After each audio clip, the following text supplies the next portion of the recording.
गर्मजोशी से आपका स्वागत है हमारे अबंडेंट लाइफ टेलीविजन प्रोग्राम में। मुझे भरोसा है कि जो संदेश मैं आपको बता रहा हूं ये आपके लिए आशीष हैं।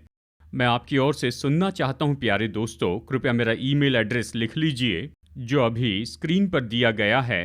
कृपया मुझे अपने फीडबैक भेजिए और साथ ही अपने प्रार्थना निवेदन भेजिए। मैं और हमारी प्रेयर टीम बड़ी खुशी से आपके लिए प्रार्थना करेंगे और हम आपको जानकारी देंगे कि हमने आपके लिए प्रार्थना की है। अभी इस समय आज के मेरे संदेश का शीर्षक है अपनी आशीषों को खोले।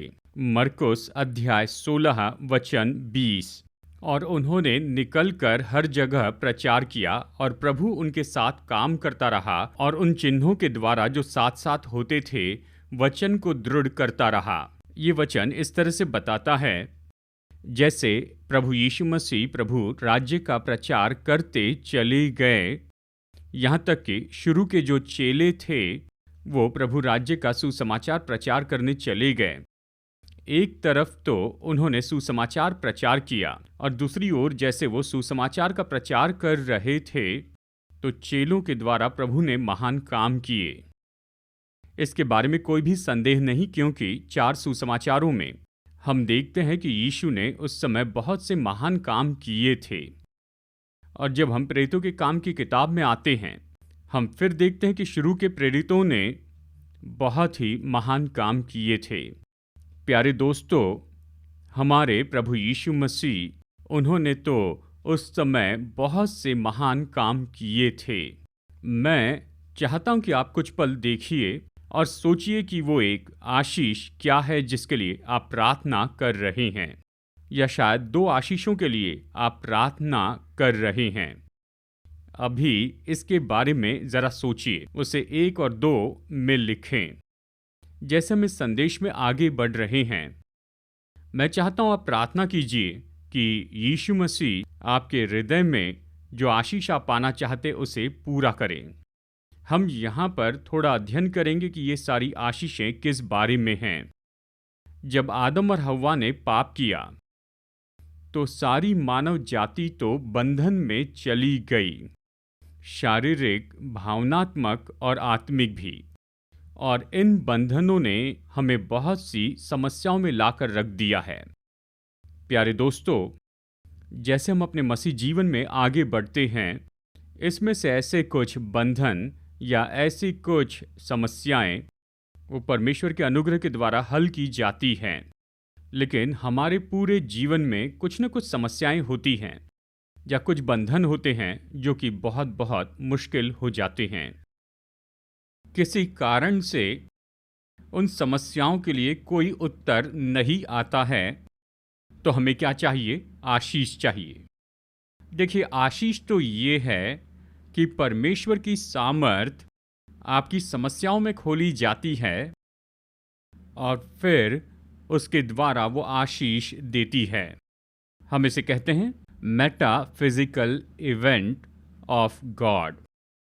देखिए, जब सामान्य समस्याएं हल हो जाती हैं तो हम ये ढूंढ निकाल सकते हैं कि कैसे वो हल किए गए हैं। लेकिन अगर आप आशीष को ले तो कोई विज्ञान नहीं बता सकता है कि ये आशीष किस तरह से आई। मनुष्य का दिमाग कोई कारण नहीं बता सकता है कि ये जो आशीष है ये कैसी आई है। इसलिए हम कहते हैं कि आशीष तो मेटाफिजिकल है, मतलब ये तो उन सारी बातों के ऊपर है जो कि शारीरिक है, उन सब के ऊपर जिन्हें हम समझ सकते हैं, और उन्हीं सारी बातों के ऊपर में जो विज्ञान बताता है कि हमारे पास है। आशीष तो परमेश्वर की सामर्थ है जिसके द्वारा जो असंभव है उसे संभव किया जाता है। अब उदाहरण के लिए जब पुराने नियम से देखते हैं, उदाहरण के लिए हम जानते हैं कि मूसा उसने परमेश्वर की सामर्थ से लाल समुद्र विभाजित किया। क्या विज्ञान बता सकता है कि लाल समुद्र कैसे विभाजित हुआ? नहीं, ये तो मेटाफिजिकल है, यानी परे हैं मनुष्यों के कारणों से और मनुष्य के विज्ञान से। जब यहोशू ने प्रार्थना की कि सूरज और चांद रुक जाए ताकि वे युद्ध करते चले जाए तो सूरज रुक गया, चांद रुक गया था। अगर हम विज्ञान को देखें तो सूरज कभी नहीं रुकता है, वो तो पृथ्वी थी जो रुक गई थी और अवश्य ही इसी के साथ साथ क्योंकि जब पृथ्वी रुक गई तो ऐसे दिखाई दिया कि सूर्य भी रुक गया है।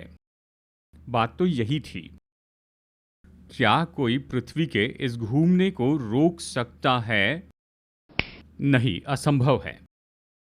लेकिन ये रुक गई, मतलब परमेश्वर की सामर्थ के द्वारा कुछ मेटाफिजिकल वहां पर हुआ था, कुछ तो भी ईश्वरीय वहां पर हुआ था। और फिर देखिए, यीशु मसीह ने वो सारी जो चंगाई दी थी उसके बारे में उदाहरण के लिए देखते हैं। यीशु ने बहुत से अंधों को आंखें दी थी। अंधापन ये तो फिजियोलॉजिकल बात है। जब यीशु ने उन अंधों को दृष्टि दी तो उन अंधों की आंखों में जो भी परेशानी थी वो यीशु ने दूर की। ये कैसे हुआ, कोई विज्ञान नहीं बता सकता है। इसका उत्तर तो बहुत ही सरल है। ये तो यीशु है जिसने आंखें बनाई थी, और यीशु के पास में सामर्थ थी कि जो अंधे हैं उनकी आंखों को वो फिर से उस समय सामान्य कर दें। परमेश्वर की सामर्थ के द्वारा, पिता, पुत्र और पवित्र आत्मा के द्वारा। प्यारे दोस्तों, जैसे हम इस संदेश में आगे बढ़ रहे हैं, यहोवा परमेश्वर यानी पिता, पुत्र और पवित्र आत्मा, यानी ये तीनों तो निश्चय ही महान काम करते चले आए हैं। जब यीशु ने सारे जगत में अपने चेलों को सुसमाचार प्रचार के लिए भेजा, उसने कहा सुसमाचार प्रचार करो, और प्रेरितों से कहा कि जो जो काम मैंने किए हैं उससे भी बड़े बड़े काम तुम लोग करोगे। हमें आशीष में विश्वास करना है। ये परमेश्वर पर है। और ये बात तो हमेशा सच नहीं है कि परमेश्वर हर किसी कोई भी घटना में ऐसे ही आशीष देते हैं। 3 तरीके से परमेश्वर काम करते हैं। कुछ केस में जो आशीष है वो तो अचानक तुरंत ही आ जाती है, तो कुछ केस में उस आशीष को आने में देरी होती है और ये कुछ समय के बाद में ही आती है। लेकिन कुछ केस में परमेश्वर आशीष देते ही नहीं हैं।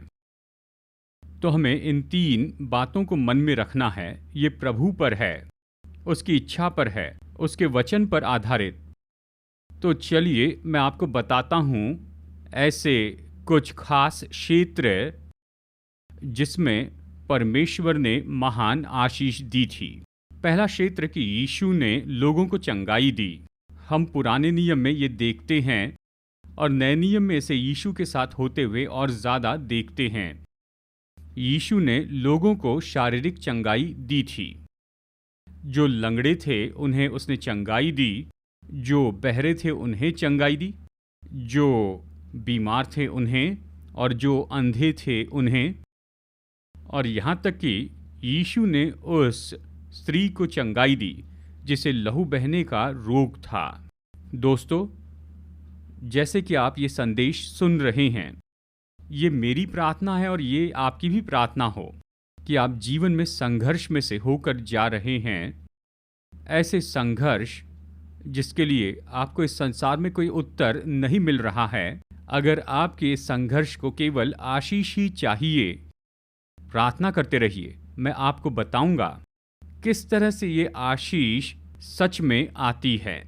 ये तो परमेश्वर के वचन के अनुसार है। हमें कुछ सिद्धांतों का पालन करना है, हमें कुछ वचन के नियम पालन करना है कि आशीष का दावा करें, और मैं इसके बारे में बताऊंगा। इस संदेश के अंत में वो सिद्धांत बताऊंगा।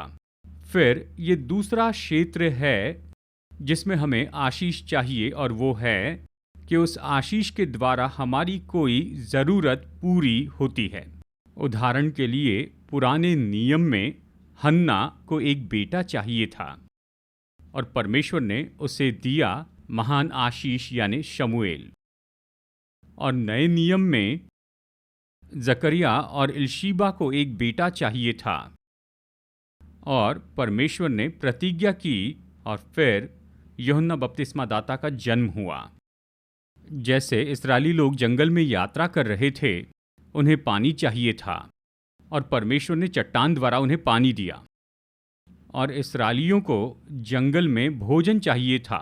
40 साल तक परमेश्वर ने उन्हें मन्ना दिया कि वो उसे खाए और जीवित रहें। शारीरिक ज़रूरत आशीष के द्वारा पूरी हो गई। दोस्तों, क्या आप सच में कोई शारीरिक आशीष चाहते हैं?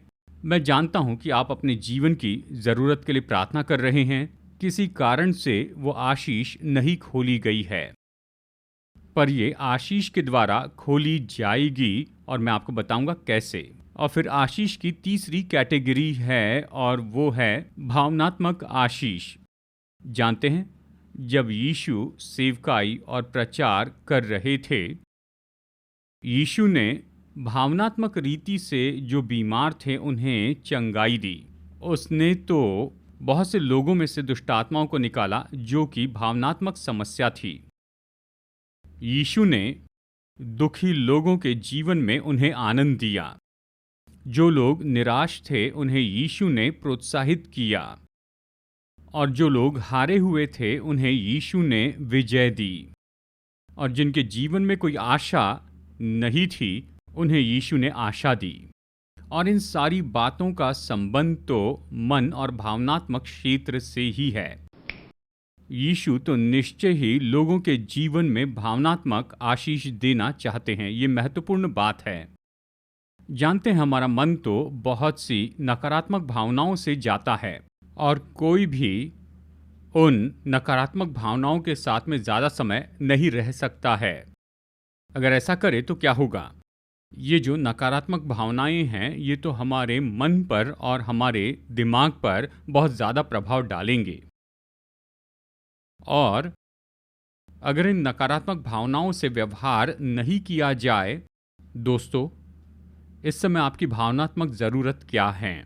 शायद किसी कारण से आप तो बहुत ही चिंतित हैं, चिंताओं से भरे हैं, तो आपके मन को परमेश्वर की शांति चाहिए।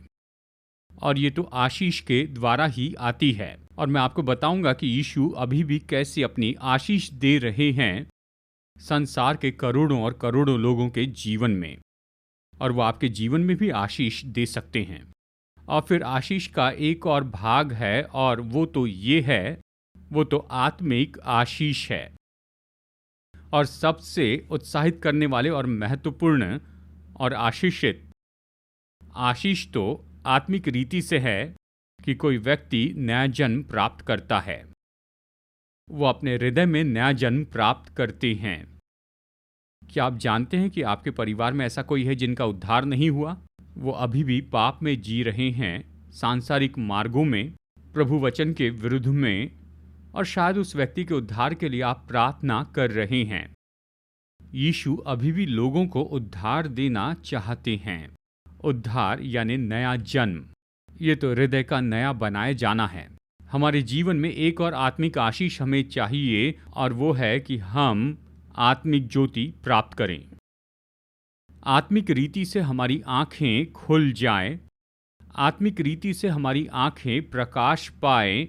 जानते हैं, ऐसे कुछ विश्वासी हैं, वो तो केवल नामधारी हैं, वो आत्मिक रीति से बढ़ना नहीं चाहते हैं। दोस्तों, आत्मिक अंधापन बहुत सी आत्मिक आशीषों को चुरा लेता है। आत्मिक प्रकाशन तो बहुत सी आत्मिक आशीषों को खोलते जाता है। अगर आप प्रार्थना करते हैं आत्मिक प्रकाशन के लिए, तो इसके लिए आशीष चाहिए। प्रेरितों के काम में हम शाऊल की कहानी तो जानते ही हैं। वो बुरा व्यक्ति था, कलीसिया पर हमला करता था, वो परमेश्वर के सेवकों और विश्वासियों को मार रहा था। और एक दिन यीशु उसके सामने प्रकट हुए, दमिश्क के मार्ग में प्रकट हुए। सामर्थी प्रकाश ने पौलुस को घेर लिया और शाऊल भूमि पर गिर पड़ा और फिर 3 दिन तक उसने न कुछ खाया न पिया। और फिर यीशु ने भेजा हनन्याह को कि उसके लिए प्रार्थना करें। हनन्याह आकर शाऊल के लिए प्रार्थना करता है और फिर तुरंत ही शाऊल उद्धार प्राप्त करता है और सामर्थी पौलुस बन जाता है। केवल इतना ही नहीं, जब हनन्याह ने प्रार्थना की, पौलुस ने पवित्र आत्मा का वरदान पाया। केवल इतना ही नहीं, जब हनन्याह ने प्रार्थना की, परमेश्वर का वचन कहता है उसकी आंखों से छिलके भूमि पर गिरे। उसकी आंखों से कुछ गिर गया देखिए, अब तक वह आत्मिक रीति से अंधा था और अब उसने उद्धार पाया और उसने बहुत ही महान आत्मिक प्रकाशन पाया। फिर उसने परमेश्वर की चीज़ों को देखा, सुसमाचार को देखा, थियोलॉजी की गहरी बातों को उसने देखा और बहुत सी पत्रियां लिखी। अगर कोई मनुष्य आत्मिक रीति से बहुत ही महान था तो आपको निश्चय पौलुस का नाम लेना होगा। और फिर देखिए, ये पूरा क्षेत्र है कि हम अपने आत्मिक जीवन में बढ़े। बहुत से लोग हैं जो अपनी आत्मिकता में एक जगह स्थिर रह जाते हैं, वो नामधारी हो जाते हैं, कहते हैं थोड़ा सा विश्वास और थोड़ी सी जो मसीहत है, चर्च में कभी कभार जाना मेरे लिए ठीक है, मुझे बस इतना ही करना है कि संभव हो तो रविवार की सुबह चर्च में जाना है और आराधना करनी है 1 या 2 घंटे, घर आना है और फिर पूरे हफ्ते भर सांसारिक जीवन जीना है। दोस्तों, ऐसे से हम अपने उद्धार में सबसे महान बात को खो देंगे। आत्मिक जीवन ही असली जीवन है। आत्मिक जीवन ही बहुतायत का जीवन है। और इसलिए क्योंकि परमेश्वर का वचन कहता है, शरीर पर मन लगाना तो मृत्यु है, परंतु आत्मा पर मन लगाना जीवन और शांति है। जितना ज्यादा हम आत्मिकता में बढ़ते जाएंगे तो हम अपने लिए खोलते चले जाते हैं परमेश्वर के सुंदर जीवन को। यह उत्साहित करने वाला, संतुष्टि का, परिपूर्णता का, आनंद भरा, शांति भरा जीवन जो केवल परमेश्वर से आ सकता है। जानते हैं, नामधारी होना ये तो एक बंधन है। जब तक कि आशीष न आए तब तक लोग नामधारी होने से आजाद नहीं हो सकते हैं कि वो एक बहुत ही सुंदर आत्मिक जीवन जी सके। और फिर आत्मिक रीति से कहा जाए तो ये पूरा एक क्षेत्र है कि हम पाप के बंधन में रहते हैं। शराब पीना, शराबी होना। लोग कहते हैं कि उन्होंने उद्धार पाया है, लेकिन वो तो शराबी हो गए हैं, वो तो शराब के गुलाम हो चुके हैं। और फिर इसी के साथ और भी दूसरे बंधन हैं। उदाहरण के लिए व्यभिचार यानी शरीर की अभिलाषाएं, और फिर लोगों को धोखा देना, भ्रष्टाचार, अन्याय करना, ये सब बंधन हैं और हमें विश्वासी होने के नाते इनसे आजाद होना है। और इनमें से कुछ छुटकारे तो परमेश्वर की सामर्थ के द्वारा, महान आशीष पाने के द्वारा ही हो सकते हैं। दोस्तों, क्या कोई पाप है जिससे आप पूरी तरह आजाद होना चाहते हैं? तो इस संदेश को अंत तक जरूर देखिए। मैं आपको आशीष के जरिए के बारे में बताऊंगा और बताऊंगा कि हमें क्या करना चाहिए, आपको क्या करना है कि आप उस आशीष का अपने जीवन में दावा करें। मैंने अभी आपको कुछ क्षेत्र बताए हैं और आपके अपने खुद के कोई क्षेत्र होंगे या किसी खास तरह की आशीष आप ढूंढते जा रहे हैं जो यीशु आपके जीवन में देंगे। अब दूसरी बात, चलिए देखते हैं कि कैसे ये आशीषें बाइबल में संभव करके बताई गई है।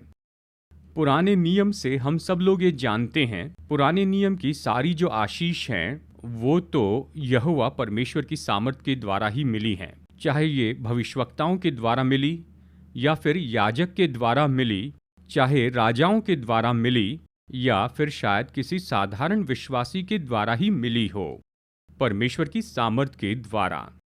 देखिए, अब तक परमेश्वर की सामर्थ आशीष में खोली जाती है ऐसे स्तर पर, लेकिन यीशु के द्वारा परमेश्वर की जो सामर्थ है वो तो अगले स्तर में आ गई। प्यारे दोस्तों, जानते हैं वो अगला स्तर क्या है?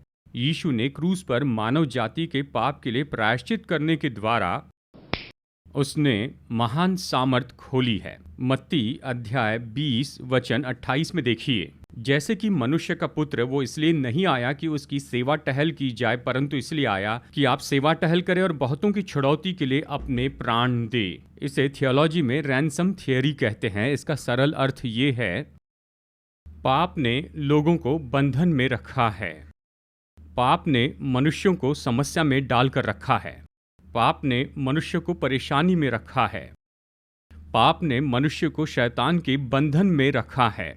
एक बार यीशु ने पाप के लिए पूरा दंड उठा लिया और फिर क्या होता है, जब वो दाम चुका दिया गया तो छुटकारा पूरी तरह संभव हो गया है।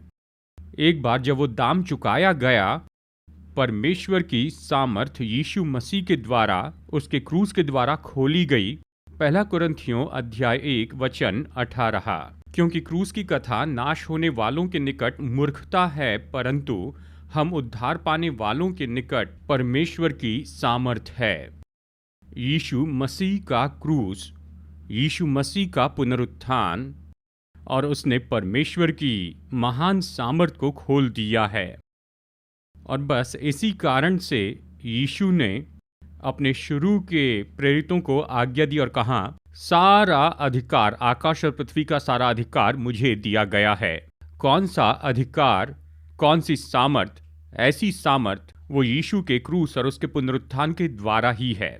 जानते हैं, ये सामर्थ जो यीशु ने अपने क्रूस के द्वारा खोली है और पुनरुत्थान द्वारा, वो पवित्र आत्मा के द्वारा दी गई है। पवित्र आत्मा के बिना उस क्रूस की सामर्थ और पुनरुत्थान की सामर्थ खोली नहीं जाएगी। और इसलिए यीशु ने अपने चेलों से कहा, उसके उठाए जाने के पहले, मैं ये वचन आपके लिए पढ़ता हूँ, परंतु जब पवित्र आत्मा तुम पर आएगा तब तुम सामर्थ पाओगे और यरूशलेम और सारी यहूदिया और सामरिया और पृथ्वी की छोर तक मेरे गवाह होंगे। हमारे लिए महत्वपूर्ण बात क्या है दोस्तों, इसे लिख लीजिए।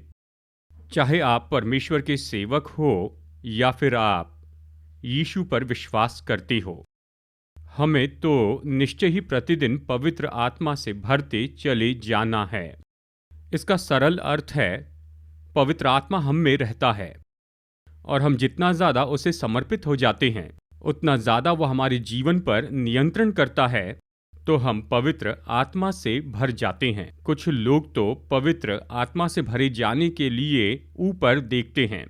नहीं, पवित्र आत्मा हमें अपने आप से भरता है, हमारे अंदर से, क्योंकि वो तो हमारे अंदर में है। आसमान की ओर मत देखिए पवित्र आत्मा की सामर्थ के लिए, अपने हृदय में देखिए। आप यीशु को समर्पित होइए।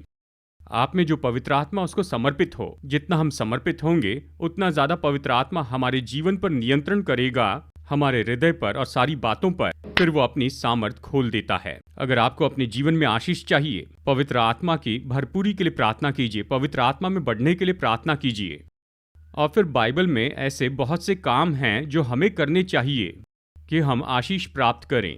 प्यारे दोस्तों, बाइबल के अनुसार मैं आपको 4 सिद्धांत बताना चाहता हूँ, जिसके द्वारा आपकी आशीष पूरी तरह संभव है। नंबर 1, स्तुति और आराधना परमेश्वर के आशीषों को खोलते हैं। ये प्रेरितों के काम अध्याय 16 वचन 25 में पाया जाता है।